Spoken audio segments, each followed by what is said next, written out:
Hello everyone. Well, I'm getting ready to race on my ultramarathon tomorrow. It's called the Volcanic 50K. It's the 50 kilometers or 31 miles around Mount St. Helens on some very steep and technical trails. And so I'm doing this as a fundraiser for Ukraine disaster relief.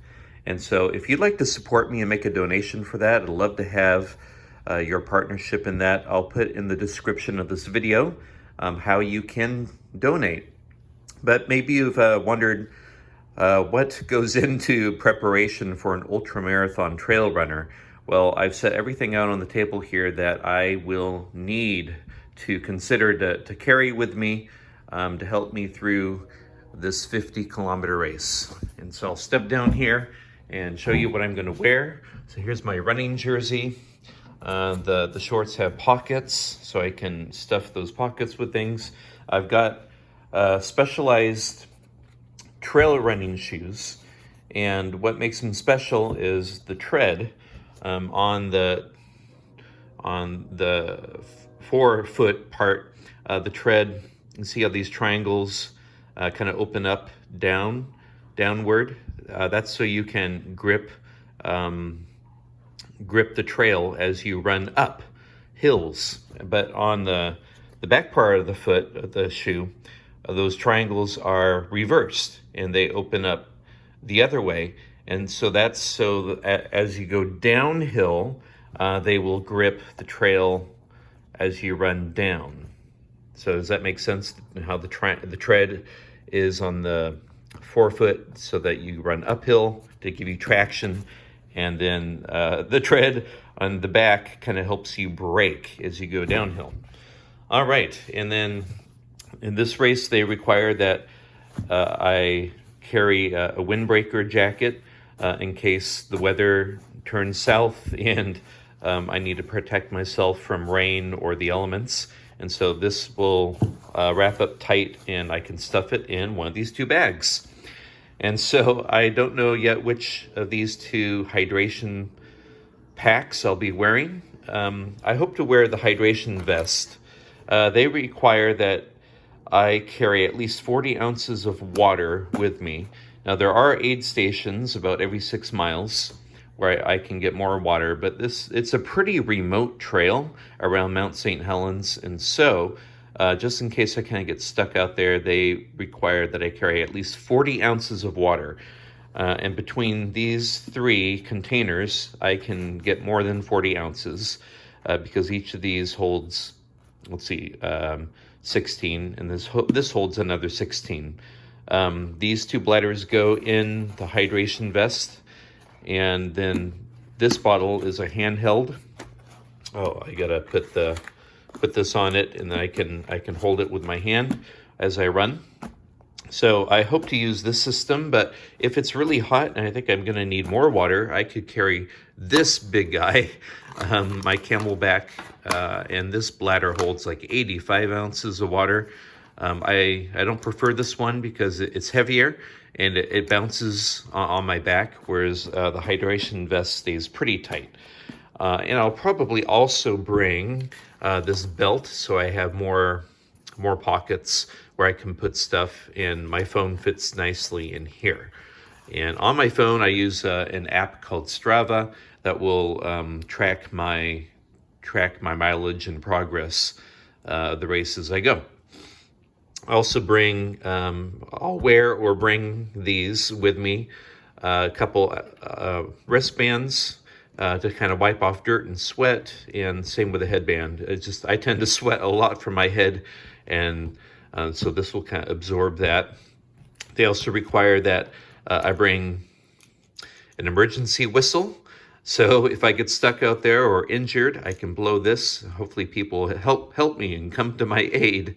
It also has a little compass on it, so that's kind of cool. All right, moving right along.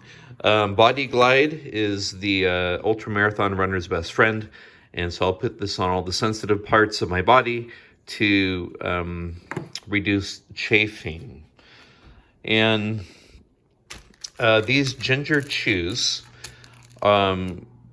could could come in handy if my stomach gets upset. And my stomach tends to have some problems later in a race. And so this just kind of settles it down. So Dramamine chews, and I'll put each of these in a little snack Ziploc bag because I don't need to carry the whole thing. All right, in case I take a spill and I fall and I gash my leg or something, then I've got these extra large antibacterial bandages, and I'll carry a few with me. Moving right along, our next item is, it looks like chapstick, but it's not. It's sunscreen. And so, yep, I can apply this if the trail ends up not being too shady. I expect that it's going to be a little more exposed to the sun. And so I can put on sunscreen. I'm a big fan of these goo energy gels. So I've got about 10 in here. So I'll probably carry about 10 of these. At the aid stations, I will also look at what looks good to my stomach. A recipe for success with my body, just the way my stomach is water. I don't like to have sugary drinks because they tend to not empty out of my stomach, as well as just water, energy gels, and then, well, I'll go ahead and jump over here, and electrolyte tablets. It's mainly sodium, salt, but other electrolytes. And so every hour or two, I might pop one of these, especially if it's hot. And my stomach does well with those 3 items. Up here, I've got a towel that I can use just to kind of clean up if I need to. Another way I can clean up is I'll carry these baby wipes. Or like I mentioned with the bandages, if I fall and I need to clean up a wound, I'll have that. They're also requiring that each runner carry a method of purifying their water. And so I've got these aqua tabs in kind of like a chlorine chemical. I put my container, shake it up, wait a little bit, and then the water is good to drink. They also require in this race that we carry an emergency thermal blanket in case we get stuck out there. We have that. What else? Knee brace. I'll either wear this, my left knee, sometimes I get a little bit of knee pain, although it's been feeling really good lately. But with how steep these trails are going to be, I might go ahead and put this on, or just put it in my pack, and if I need it, I can slap it on. Okay, and then we have ibuprofen, and so I'll just put about this many in a little Ziploc and carry that with me. And so if I'm experiencing a lot of muscle pain, this can just kind of relieve that a little bit. And I have to be a little bit careful with that. I've heard that ultramarathon runners, sometimes the kidneys don't, well, and this is an issue more with like 100-mile races or even longer, where the leg muscles break down so much that that muscle kind of proteins circulate in your blood and can clog up your kidneys. And so when I run these races, I check when I pee, I check to make sure that it's not like a darker color, because a darker color with the urine can indicate that your kidneys are having trouble.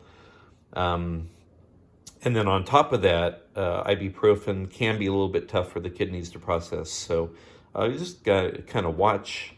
I'll try not to take any of this if I don't need it. But if my pee is looking fine and I am having a lot of muscle pain, and then a few of these would probably alleviate some of that. All right. And last but not least, I'll carry some toilet paper just in case I got to go on the trail. I've got that. All right, so that is how an ultramarathon runner prepares for a race. So please pray for me, and hopefully I'll finish this 50-kilometer race in somewhere like 8 to 9 hours. But even if it takes me longer, my goal is just to finish. All right, thank you so much.